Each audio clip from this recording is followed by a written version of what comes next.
You're listening to the Health and Happiness Podcast with Travis Kemper and Lauryn Maxwell. Each episode, we share easy-to-implement strategies to improve your health, happiness, and overall quality of life. Your body hears everything your mind says. Naomi Judd. So Travis, what have you been up to in the last 3 weeks? Because it's been a little while. It has been a little while. Well, I got to ski in powder several times. It's been fun. Finally. Awesome. Yes, finally. We got some powder. We went to Breckenridge and got 8 inches that day. And then we went to Beaver Creek last week for 6 inches. So it's been good. And I got down my first black diamonds, which is awesome. It's still a lot of work to go down them, but I've been down 8 now. That's awesome. Good job. Yeah, thanks. And I'm not sure if you know this, but we launched a podcast. We launched a podcast? What? So that's kept me busy. And guess what? What? This week, I got a grill. Oh, that's by far the best news in the entire thing. That totally beats podcast, right? I'm so excited. I haven't had a grill to cook meat on since college. So it's been 4 years without a grill because, RV life. I feel like when you get a grill, that's you're an adult or something. I don't know. I don't have a grill, so I'm not there yet.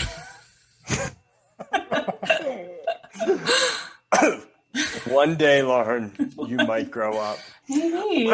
What's new in your life?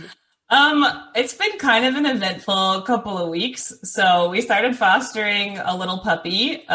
She was maybe a month old and super cute. And she was super cute. She was super cute. So we fostered her for 2.5 weeks and then she got adopted on Monday, which was the coolest experience and also the most heart-wrenching experience I think I've willingly put myself through. How's Keely doing with it? Keely's had a time. She didn't really like this little puppy for a while, and then she loved her, and then now she's gone. And when Rue got adopted, Keely actually had gone into emergency surgery because she'd split her nail open. So when Rue got adopted, Rue was what we called our foster puppy. Keely wasn't even home. So when Keely came home from her surgery, she went looking for Rue, and it was the saddest thing. I know, it was so sad. But Keely is healing well, and all is calm in the house again. But we do miss our little foster puppy. Well, that's good that things are calm. Better that Keely's healing. I'm sorry you missed your foster puppy. I know, but hopefully she's in a good home with a family who will love her as much as we love our dog. So hopefully. Yeah. So Travis, what are we talking about today? Well, how about we talk about negative self-talk today? Because I know you've had your battles and I've had my battles. I think everybody's had their battles. That's a great topic. Nice choice. So first, just, we like to start out with a couple facts if we can, or as close as we get to facts. Most people experience negative self-talk at times. Researchers estimate that we have 60 to 80,000 thoughts per day, and 80% of them are estimated to be negative, which is absolutely insane. Woof. That's a lot. Oh my gosh. That's kind of not surprising, but what does negative self-talk sound like? Well, I imagine it's a little bit different for everybody. I don't know if everybody's as mean as I was to myself, but mine would be just stupid things. I'd forget where I put my car keys and I'd call myself an effing idiot and be like, you always do this. Pretty brutal for forgetting your car keys. It was everything. And it was always stupid stuff like that. What about for you? What did it sound like for you? Mine usually sounded like, you're not good enough, or you're not smart enough, or you're not this enough, that enough. The words not enough were pretty much 90% of my self-talk. But there's also, you're dumb, you're worthless, you're, ugly. You're never going to amount to this. Yeah. It's awesome how mean you can be to yourself. Yeah, honestly, I mean, mine was more harsh, but I feel like yours is more mean. I am You're mean. Not good enough is yeah. pretty mean. Yeah, and it's interesting because, I mean, I think you have to do a lot of work to, like, try to overcome stuff like this.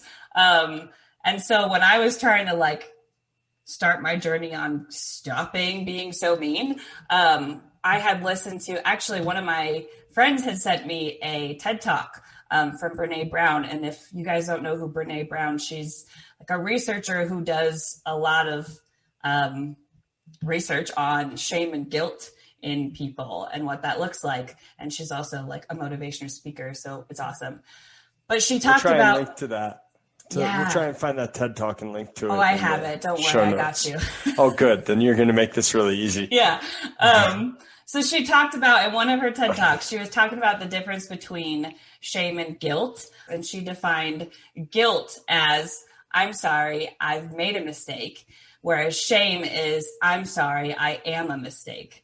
And that just hits different. The first time I heard that, I just broke down crying because like that was it. That's exactly how I thought. But she talked about how that stems from, like things you're told or ways that people make you feel, like it doesn't ever have to be intentional, but just ways that you interpret situations and interactions.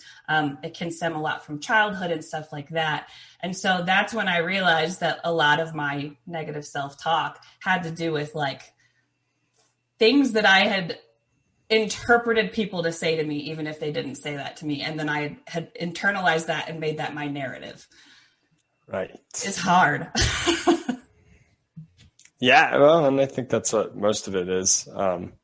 Yeah. A lot of times mine, in my not good enough, as I've reflected back on my life, in my not good enough things, it was, a lot of times it would come out on like sports. My brother was a fantastic athlete and I was, I don't know, probably above average in all reality. But when you're above average and your brother's fantastic, you feel like you're horrible. Oh, totally. And when I was on the field, what I remember, or at least what I perceive now looking back, is that like, let's say somebody threw me the ball.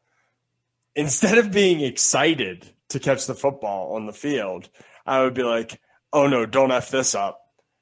And then you drop the ball. Yeah. Oh, yeah. Yeah. So I think when I look back, I see a lot of that, especially in football, and it'd be the same thing if somebody was coming at me, and I was on defense and needed to make a tackle. It would be the same thing. Don't screw this up, Travis. Instead of focusing on what I need to do and watching the hips and making sure he doesn't blow by me. Totally. So. That was like my exact experience, just not in sports because I am not very athletically inclined. That was my experience in like academia. My older brother was like every teacher's like favorite person. They would always like, and I would come next, like I was the year below him. And so when I would get like the teacher he had, they would always be like, oh my gosh, your brother is amazing. And like, he is, but that always made me like, oh, how am I supposed to live up to that? And then, you second guess everything. Right. And you kind of can't live up to it. You can't live up to it. In your own mind, at least. Yeah. You have this like absolute like inferiority. What is it called? That imposter syndrome. Imposter syndrome. Yeah. Mm-hmm. Yeah. Anyway, so we found some good research. I really liked this first article that we're going to point out. Basically, they took two groups and they had a high life satisfaction group and a low life satisfaction group. So people that were pretty happy and people that were pretty unhappy. And they compared them and they kind of told them to think positively or negatively. And they wanted to see the comparisons on the experimental groups here, whether they had low life satisfaction that changed anything. And let's see. So one of the things that jumped out to me is the group with low life satisfaction responded more negatively to self-criticism than the group with high life satisfaction, but they also responded more positively to self-respect. So two things, kind of my first thoughts were like, one, this could be a possible causal effect. If you're a very negative person in your head and you respond you have a very positive response to the words in your head, meaning that if you talk negatively, you have more negative things happen in your life versus you talk positively, you have more positive things happen in your life. If you have low life satisfaction and that is you and you respond to what your thoughts are, you can really change your life fast because you respond more positively to positive talk. So if you can reverse this trend, which we'll talk about in a little bit, you can change your negative thoughts and replace them with positive thoughts and potentially dramatically improve your happiness and your overall quality of life. So I really like that study. Yeah. Anything you wanted to mention on that one? No, I mean, I just wanted to add on to what you were saying.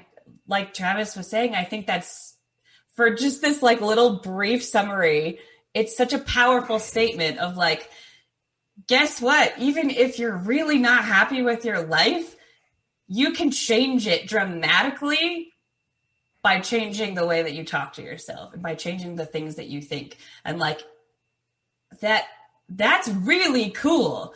Yeah. It's just the power of thought is real. It's not exaggerated. And apparently if you are not very satisfied in your life, it is even more real than if you are a happy person, and pretty happy with how things are going. You can really change what's going on. And I think that goes along with like happiness just is a really good buffer. Like life satisfaction, being a generally happy person stabilizes you from a lot of those other, surrounding things. So even if you are a generally positive, like happy, high life satisfaction person and you have negative thoughts, they're not going to pull you down as far as they would a negative person because you have that buffer. And like same thing goes with having that, positive thought. You're just not going to see that big swing of emotions. You're just a lot more stable, which is a really nice thing to be coming from an emotional person. Yeah, well, and you just pointed out that it's like, hey, if you're unhappy, this is very positive because you could change it. And if you are happy, you don't have to worry that much because it's hard to bring you down when you're already happy. Yeah. So yeah, it's kind of a win-win look on things, which, like we've talked about before, you kind of have that outlook a lot. The win-win. Yeah. So what can these people who have this like low life satisfaction do if they do have negative thoughts? Or like, I mean, how do we fix it? What are strategies? Well, so we have a couple studies and then we'll go over kind of what you and I did to improve our self-talk, and go from, you're not enough and cussing yourself out because you forget where you put your keys to now I don't do much of that at all. So yours is so much like funnier than mine when you like listen to it. Mine is like, oh, and yours is like, yeah, it's kind of sad. Mine's just way more. Yours is ridiculous in a sad way, and mine's just way more ridiculous in a dumb way. Yeah. But there's definitely varying levels of self-talk. So there you go. Maybe we're the whole spectrum here. Maybe. I'm sure somebody else has had something similarly ridiculous when they look at it and take it out and actually analyze it.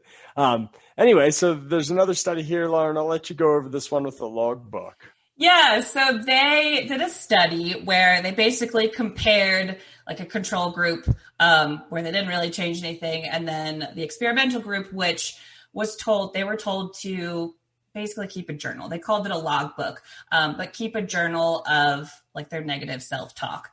And so what they found when they followed these people is that the people who did keep track in their journal or in their logbook of their negative self-talk, they showed a lot more, like a significant amount of greater awareness, for one, of their own negative self-talk, but also they were able to determine what triggered the self-talk. So why, like, what circumstance would that negative self-talk happen? The content of the negative self-talk. So what it sounded like. Did it sound like Travis, or did it sound like Lauryn, or did it sound somewhere in between? And the consequences of that. Like, what did they feel like after that? What was their response after that? Well, like, did they miss a pass in football? I'm sorry, I don't know football. Did I just screw that up? I don't know. Good. Or did they like fail a test? You know what I mean? Like, what was the consequence? What came out of that? Which the study itself said, like, it was kind of inconclusive to me, like reading the actual conclusion.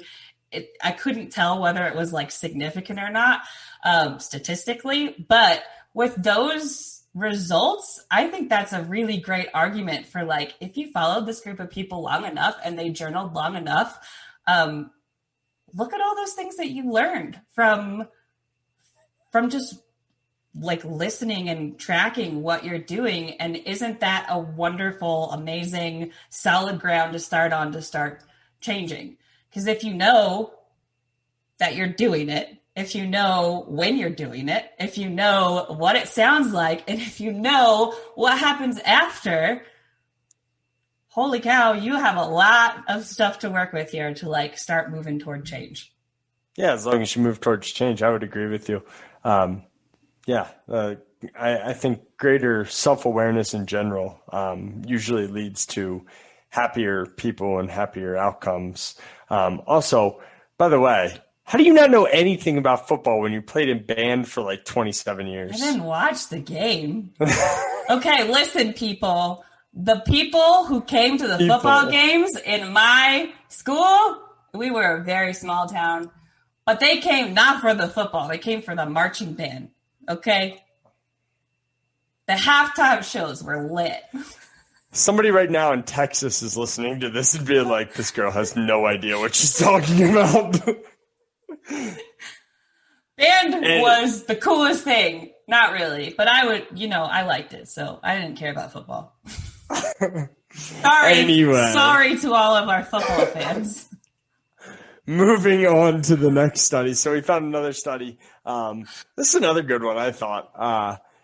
They were doing a 20-minute cycling task. And they had two groups again. One group, they had say, my legs are tired. So just negative self-talk at the 15-minute mark. Excuse me, going towards the end of the study. And the other group said, my legs are tired, but I can push through it for the final 5 minutes of the task.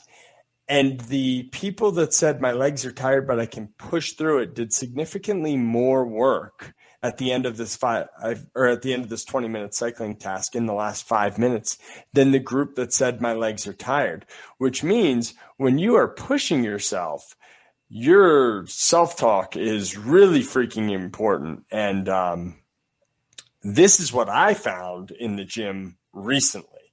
Mm-hmm. Not because of this study. I wish I would have looked at this study before.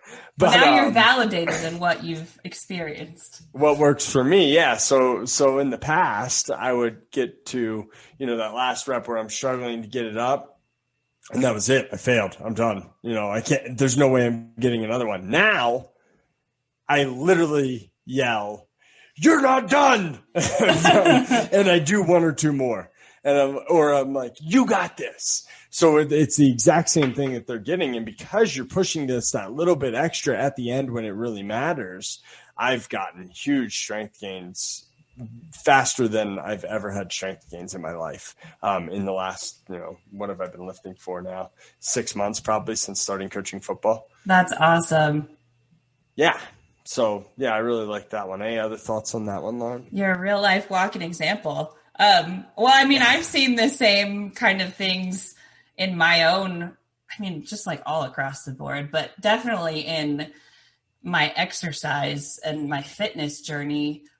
Because I've worked on self-talk enough that I can control it for the most part in like the dumb areas of my life, like leaving my keys where they shouldn't go, or like losing track of my phone. I don't know. Like the dumb things, I'm like, I'm okay.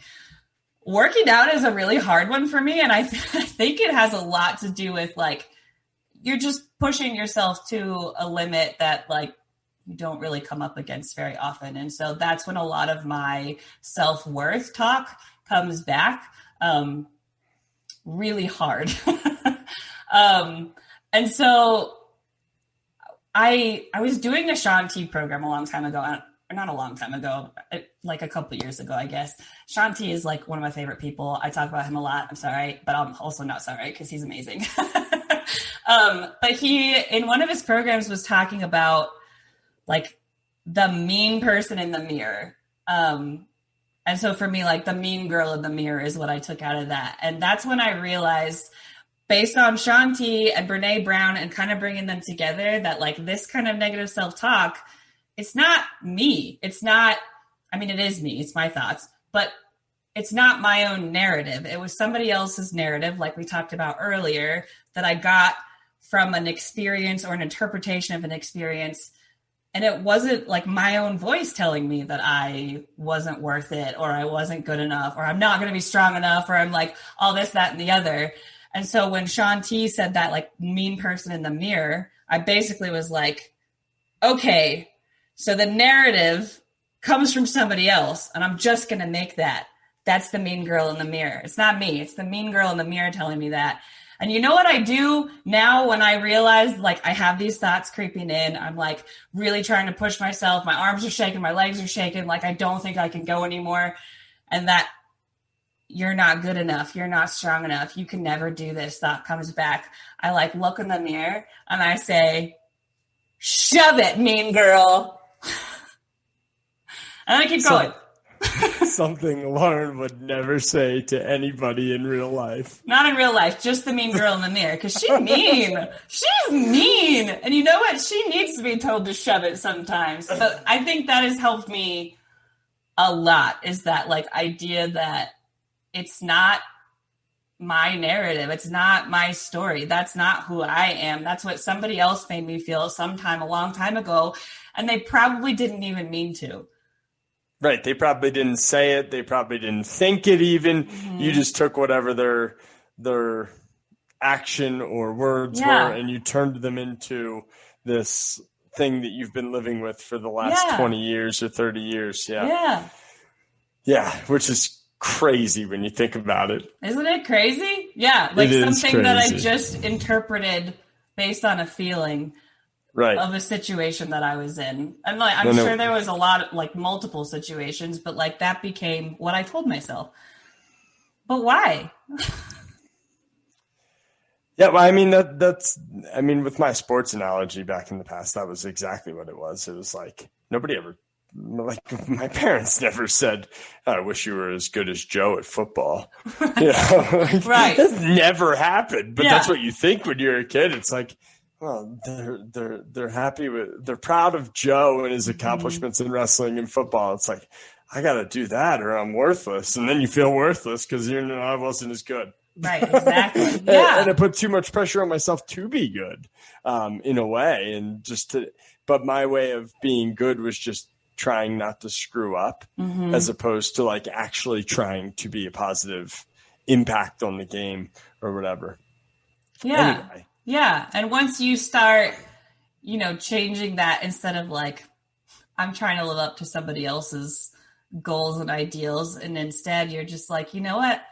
I'm going to do this for me. And I am strong and I am capable and I am worthy. And like, say that stuff to yourself in the mirror every day. I promise you will start to believe it.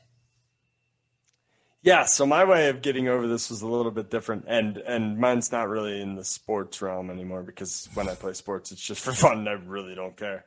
I mean, I do. I can't feel that competitive. You're so competitive. I totally care. If we're playing Scrabble, I'm competitive.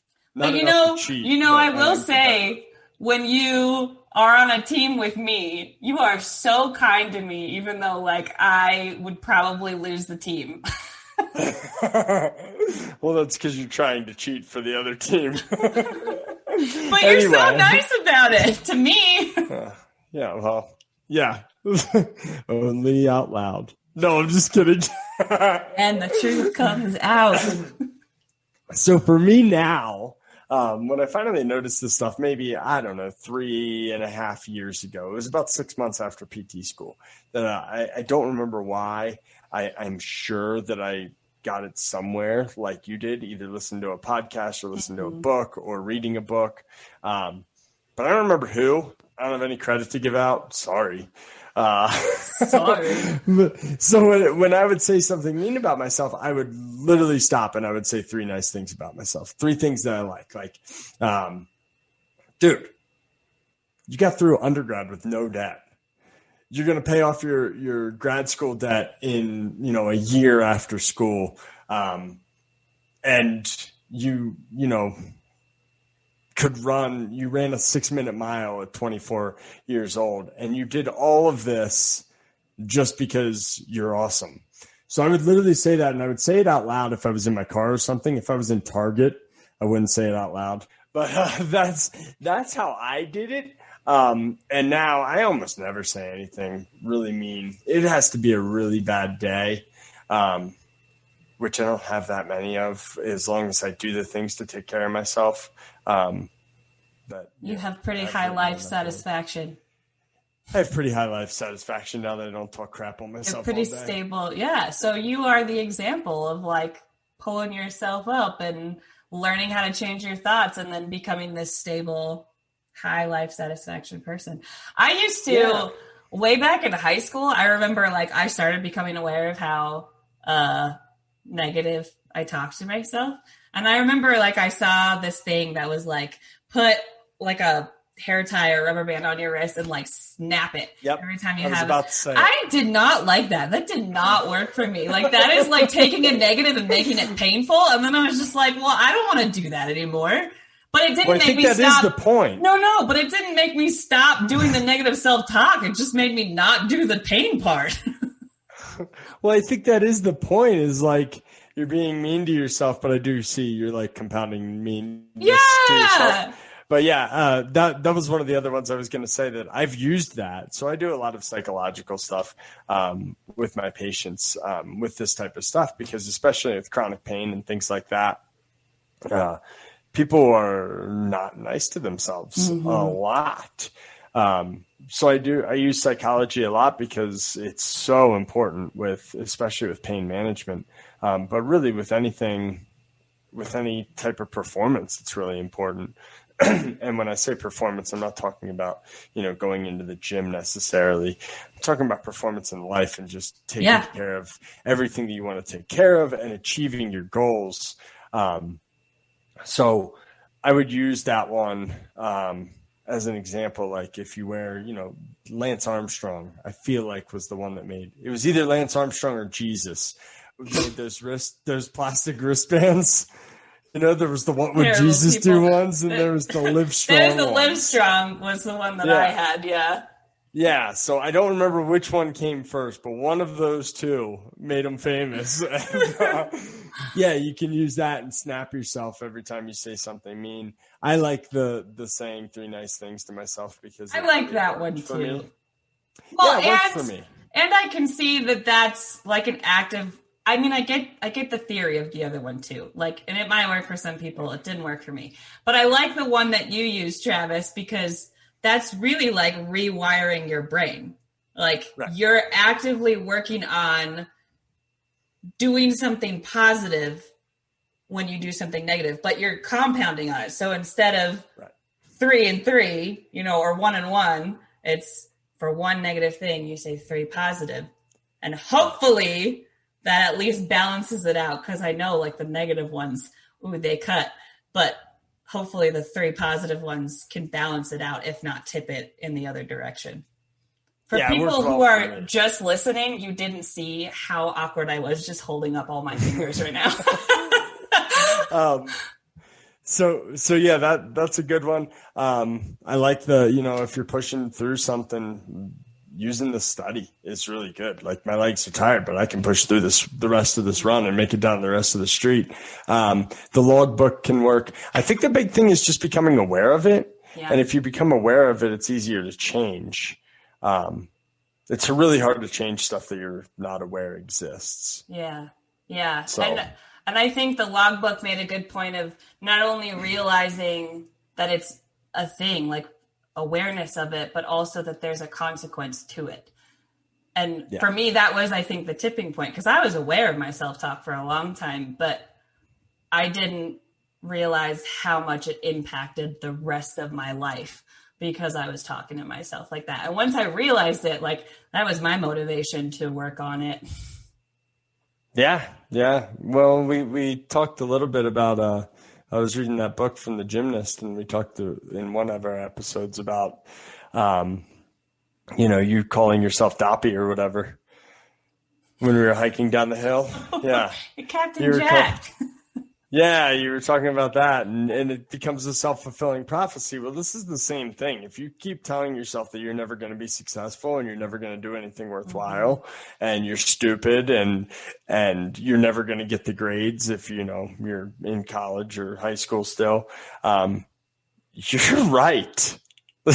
You're going to convince yourself, and then you're going to sabotage any effort that would get you the grades or captain of the football team or whatever your real goals are. You're going to sabotage those efforts subconsciously. Yeah. So, I mean, there is another quote. I'm going to probably not say it correctly, but it was something like, whatever you believe you are, you're right. Like, that's almost exactly what you said, but so true. Are you thinking about if the person who thinks he can and the person that thinks he can't are both right? Maybe. Something like that? Something like that. That's a really famous quote. I might have messed it up a little bit, but most people are going to know that one. Yeah. Anyway, you got anything else to add? I don't think so, other than, if you're having a lot of negative self-talk, don't give up hope that you can fix it, because you can. There's so many strategies. And another one is accountability, talking to somebody else about it and, making it a goal with another person. And just talking about it in general, I think is really helpful. That's coming from a girl's perspective for sure. But for me, like, that's a really big deal, is talking about it, writing about it, all that stuff. You could do it. You could do it. We're talking about it right now, Lauren. I love our podcast. I love our podcast. Awesome. Well, that was fun. This was fun. I screwed it up. This was fun. But it's okay, because you're still worthy. Thanks, everybody, and reach out with any questions you have, or if there's something you want to hear that we haven't talked about yet that you would like to hear about in an upcoming episode, please let us know in the comments on any of the social media platforms or YouTube, and we will try to incorporate that in an upcoming episode. Thanks. See you next time. Thank you for taking the time out of your busy day to listen to this episode of the Health and Happiness Podcast. We hope you enjoyed the episode and are getting benefits from our content. If your life is improving in part due to the information in this podcast, we would greatly appreciate you sharing the episode with your family and friends on social media and leaving us a review so we can continue to reach more people and improve the health and happiness of the community at large. Thanks again, and we will see you next week for another episode of the Health and Happiness Podcast.